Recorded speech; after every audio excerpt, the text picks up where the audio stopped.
எனக்கு துன்பம் வரல. ஆனா, இப்படி ஒரு துன்பம் வந்திருக்க கூடாதுங்க. ஆமாங்க, வெக்ஸ் ஆயி உடைச்சுட்டா என் பொண்ணு. வேற வழியே இல்லாம, வேற வழியும் சொல்ல முடியாம, அவ மூஞ்சிய பார்த்தா ஒண்ணுமே நடக்காத மாரி திரு திருன்னு முழிச்சுட்டு இருந்தாங்க மேடம்.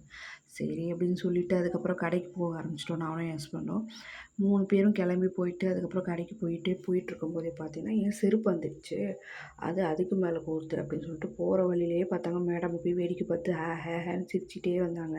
அதுக்கப்புறம் கடைக்கு போயிட்டு அங்க போனா அவரு ஒரு குண்ட தூக்கி போடுறாரு. "அம்மா நாளைக்கு கிடைக்காது, நாளைக்கு விநாயகர் சதுர்த்தி. ஸோ அதுக்கு அடுத்த நாள் வாங்க" அப்படின்னு சொல்லிட்டாரு. அப்புறம் வேற வழியே இல்லாம ஒரு தடவை எக்ஸ்கியூஸ் கேட்டோம். அப்பவும் முடியாதும்மா பிராட்வே வரைக்கும் போணும் அந்த கண்ணாடி, அதனால குடுக்க முடியாதுன்ட்டாரு. அப்புறம் ஒரு பில்ல போட்டு, அதுக்கப்புறம் நாங்க வீட்டுக்கு கிளம்பிட்டோம். போற வழியில தான் தெரியுது மாவு இல்லையே வீட்ல அப்படின்னு சொல்லிட்டு மாவ வேற வாங்கிட்டு வந்து, வீட்ல வந்து பாப்பாவுக்கு ஒரு ஃபுட்ட ஆக்கி போட்டுட்டு, அதுக்கப்புறம் நாங்க சுட்டு, அதுக்கப்புறம் சாப்பிட்டுட்டு படுத்துட்டோம். நெக்ஸ்ட் வீடியோல பார்க்கலாம். பாய்.